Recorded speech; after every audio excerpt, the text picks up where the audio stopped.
Este é um projeto contemplado do Prêmio Nelson Seixas 2021 Marcos Angelotti dos Santos, sobre bandas de São José do Rio Preto, dos anos 60, 70, 80, 90. Estamos aqui com Carlos Roberto Almeida dos Santos. Boa noite, boa tarde, bom dia. Meus cumprimentos a todo mundo que está assistindo.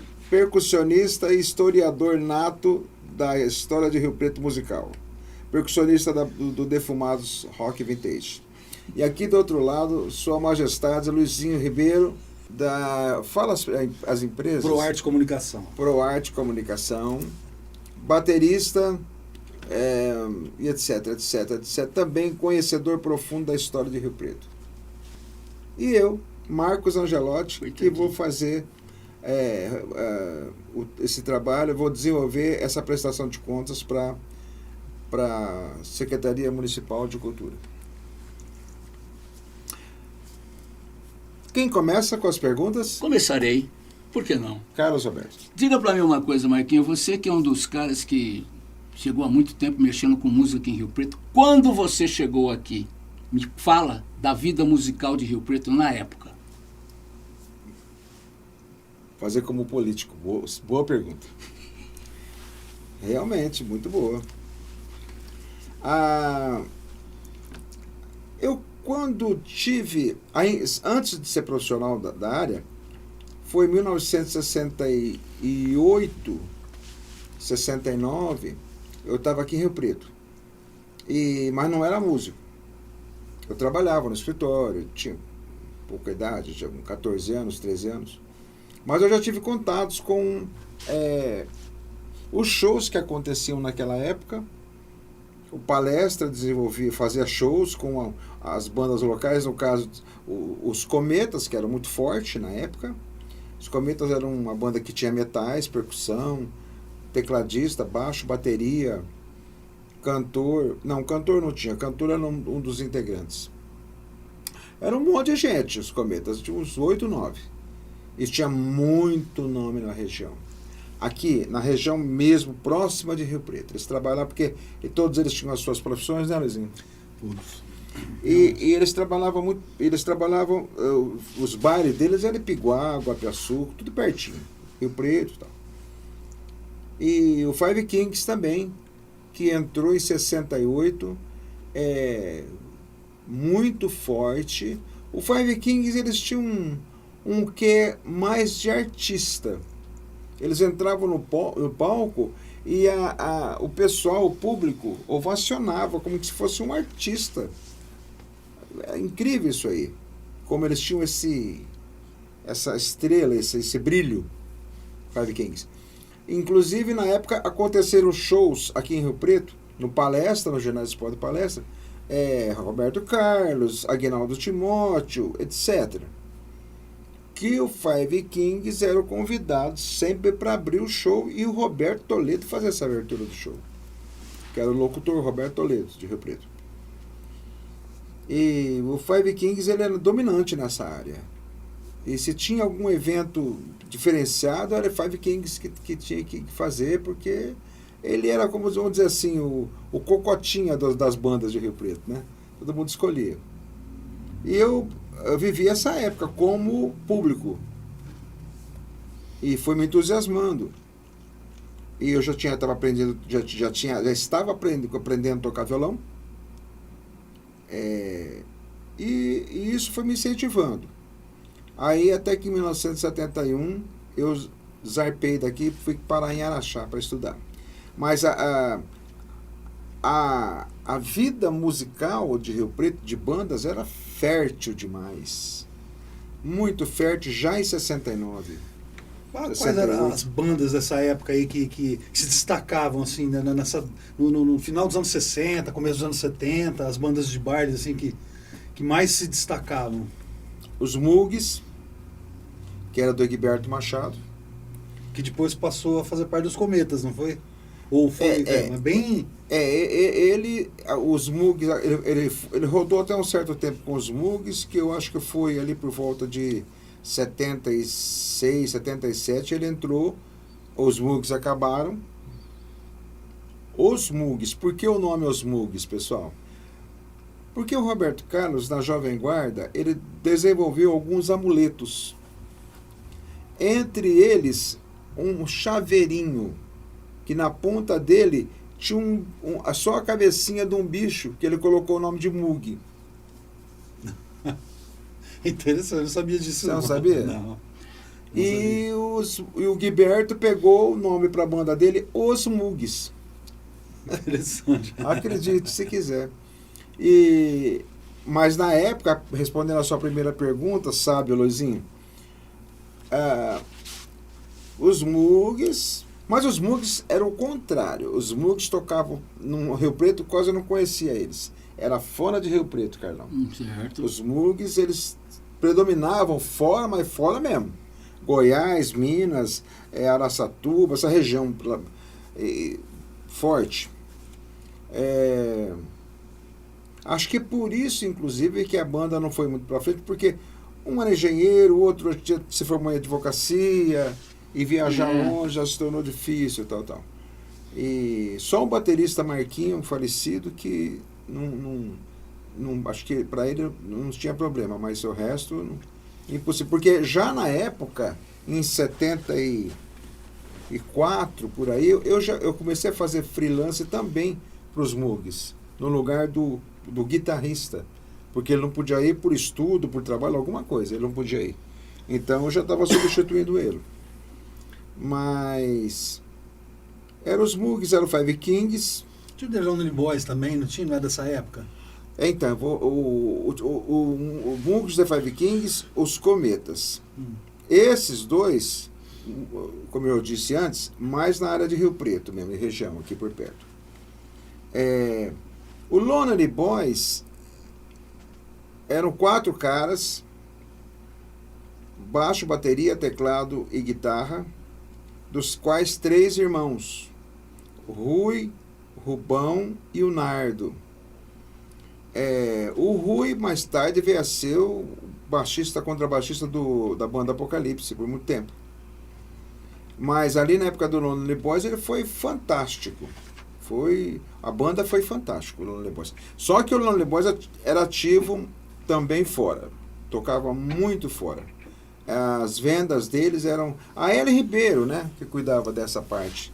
Tanto dos Mugs quanto do Lonely Boys, e vendia muito mesmo. Aí vinham os modernistas, porque assim, nessa época, eu como jovem, eu tinha mais acesso a esses conjuntos, né? Sim. Esses mais da minha época, assim, mais popular, mais jovem. Agora, as orquestras eu pouco conhecia, em 68, 69, eu tive contato. Na realidade, eu tive contato com o original Estilo Som, que mais tarde passou a ser Original Som. Mas o original Estilo Som foi quando era uma banda do Luiz Carlos Ribeiro, do pai do nosso amigo Luizinho Ribeiro, que está aqui, que fez um grande sucesso também, mas era uma banda profissional, músicos profissionais, calibrados. E uma vez eu fui assistir um ensaio deles, e tinha 2 cegos.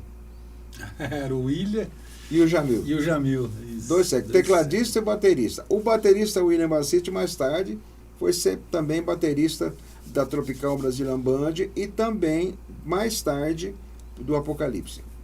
Agora, essas bandas mais profissionais, eu não tinha tanto conhecimento, assim, entrosamento com elas, porque também tocava mais fora e tal. O próprio Lonely Boys, eu só tive conhecimento com o Lonely Boys porque eles participavam de um programa ali da Rádio Difusora, né, Carlão? A Difusora ou da PRB8? Eu vi eles na Difusora. Tô na Difusora. Não, mas você também é historiador, cara. Ali na BR8 também. Mas então eu devia trabalhar nas 2 emissoras, porque era o único conjunto disponível a trabalhar nas 2 emissoras. Olha isso. Eu conheci lá. Imaginem, senhores, rádio de Rio Preto eram poderosas, e era só AM, não tinha FM naquela época. E contratar programas de auditório e fazendo com banda. Olha isso. É outra época, né? Que coisa incrível. A Rádio Mirassol também tinha banda nos programas. Difusora, não é? Difusora de Mirassol. Rádio Mirassol, essa eu não conhecia. Que A coisa RB8 incrível. tinha um programa de auditório. Tinha, a difusora também. A RB8, depois que ela fez aquela sede nova dela, lá na Boa Vista, na Siqueira Campos, Antes de chegar na Santa Casa ali, né? puxa vida, a PRB8 fantástica. Tinha um tremendo de um auditório, coisa linda. Ao lado, inclusive, as duas emissoras, uma ao lado da outra, a Rádio Cultura, né, Carlão? Rádio Cultura.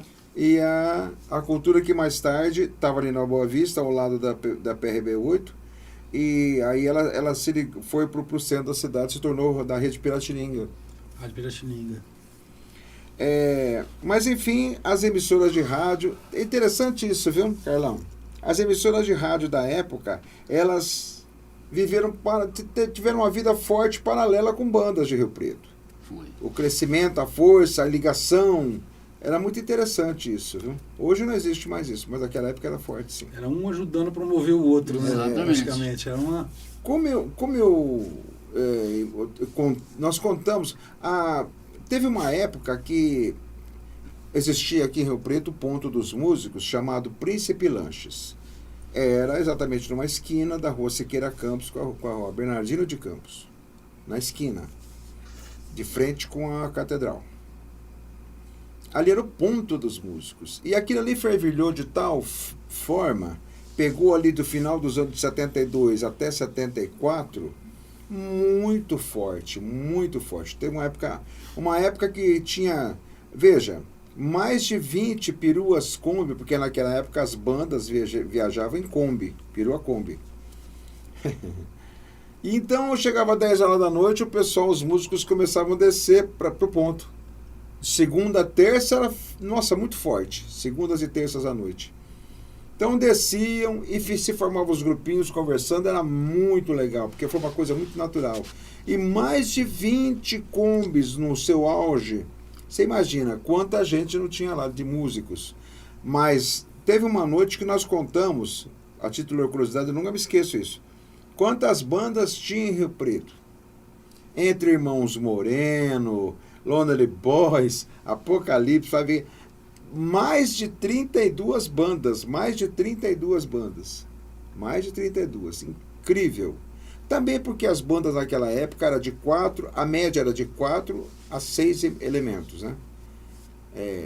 Então a média mesmo era 5. E todo mundo trabalhava bem, né? Muito, porque tinha aqui em Rio Preto algo estabelecido, solidificado, que eu falo sempre isso que eu posso falar, que era, a gente era feliz, eu não sabia, uma produtora, uma empresa que vendia shows, bailes, olha, o Sudeste, Centro-Oeste, Sudeste, aí, essa região, vamos dizer assim, Goiás, Minas, Mato Grosso, Paraná, Estado de São Paulo, o estado de Minas todinho, que é L. Ribeiro, exatamente onde é o estúdio aqui hoje, que é a L. Ribeiro, do senhor Luiz Carlos Ribeiro. Um gênio. E muitos vendedores credenciados, calibrados, equipados, fantásticos. Muitos vendedores, muitos. Então, a produção para cada banda... Bom, quando eu comecei com o Apocalipse, passou a ser... Porque até 75 foi do Toninho Cury. De 76 para frente... Não, perdão. De 76 foi do Toninho Cury. Aí de 76, agosto para frente, que passou a ser meu. Estreiei ele em 77, dia 9 de abril. Embora já estivesse tocando com o Apocalipse desde 72. Mas quando... eu falei com o pai do Lizinho em 76, 6 meses antes de estrear o Apocalipse, fazendo bailes, eu como proprietário, que foi 9 de abril de 77, 6 meses antes, o Luiz Carlos Ribeiro, seu pai, já me começou a passar datas. Marquinho, vendeu em tal lugar, passa aí, anota aí a data. Era desse jeito. Começou a vender. Eu lembro que eu levei um choque, cara. Falei, gente, agora eu vou ter que fazer mesmo. Não tem escapatória, e ó... Vai fazer. Mas tinha Júpiter Som, tinha Saturno Som, Produção. muita banda, hoje eu já não tenho condição de lembrar, mas a do Carolino, qual que era? Era o... Júpiter Som. Não era o Júpiter. Era Júpiter Som. Era o Júpiter Som. É que a gente faz confusão, sabe, gente? Tinha Tudo era Continental. som. Continental Som. Tudo tinha som. Então tinha o Saturno Som e tinha o Júpiter Som. Tinha o Sombra Som. Sombra Som, que era do Mário. Mário Gimenez, é verdade. Olha, essa foi a jogada, vamos dizer assim, até 1972, 73. Ali foi um universo interessante naquela época, porque os bailes existiam, por exemplo, pessoal, em 1972, 73, existia aqui em Rio Preto, ali no Jardim Soraya, existia um clube, olha só, naquela época, chamado Soraya Clube. Você lembra disso, Luiz? Lembra, Carlão? Não lembro. Soraya Clube. Ele fazia baile com bandas todo sábado. Todo sábado. A coisa era tão fértil que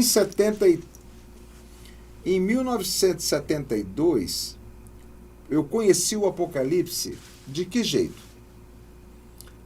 Eu cheguei de Araxá na semana do Carnaval de 72 e depois do Carnaval eu consegui arrumar trabalho numa banda chamada Stop 6. Uma banda, vamos dizer assim, colocação média, porte médio aqui em Rio Preto. Também só profissionais que trabalhavam em outra área, chegaram no final de semana, só trabalhavam de sábado. E ensaiei bastante, a quaresma quase toda. Estreamos pela L. Ribeiro, lá em Minas Gerais. O problema é que eu tocava e cantava. Eu tinha que cantar porque o cantor que estava nessa banda tinha saído. E eu carreguei muito para mim o repertório, para me cantar. E eu não estava preparado para esse jeito nenhum. Eu nunca fui cantor na realidade, né? Eu não nasci cantor, nasci músico. E eu me lembro que, estando com essa banda, aí quando foi no dia 1º de maio de 72, eu fui mandado embora da banda. Obviamente porque a parte musical, cantando, não ia satisfazer nunca. Mas aí nós fizemos uma votação durante o ensaio, na quaresma, e eu dei um nome que ganhou, Mobile 80. Mas essa banda sobreviveu mais um ano, só um ano e meio, alguma coisa assim, acabou. Eu sei que nesse período que eu estava nessa banda, o América Futebol Clube, estádio do América Futebol Clube, ele tinha uma parte das cadeiras cativas e tinha um espaço embaixo. Verdade, fiz carnaval lá. Que o pessoal começou a usar para fazer bailes. Até ali, Luizinho. Ali no Mário Alves Mendonça. Exatamente. E olha, e dava gente. O grande problema, eu não cheguei a fazer baile lá não, mas era subir as escadas para chegar lá em cima. Meu Deus do céu. Eu fiz com o Faruque carnaval lá. Oxe, o Farucão. Faruque. Verdade. Que é os grooves, Faruque tinha os grooves. Os fantasmas. Grande pessoa de Rio Preto. Pessoa fantástica de Rio Preto. Meu grande amigo. E quase sócio. Então, o que aconteceu? Aconteceu que eu estava lá embaixo, num sábado, que eu estava parado, e no sábado, e tinha uma banda tocando no América. Mas eu escutei aquele som, falei, peraí, é criança que está cantando lá em cima? É criança que eles colocaram para cantar? Não é possível.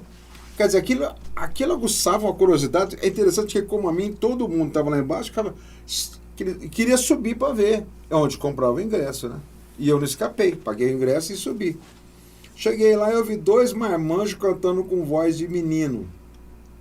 Que era o Alceu Secato e o Álvaro Secato. Alceu cantava muito bem. O Alvinho também. Cara, mas era o Apocalipse, foi quando eu conheci o Apocalipse.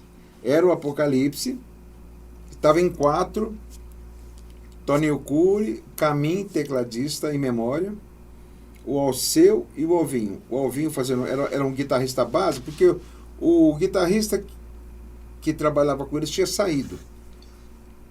E esse guitarrista que tinha saído, ele tinha... como é que foi a história? Foi em 72? Ele tinha... Não. Repito, perdão. A memória tem que ajudar. O guitarrista era...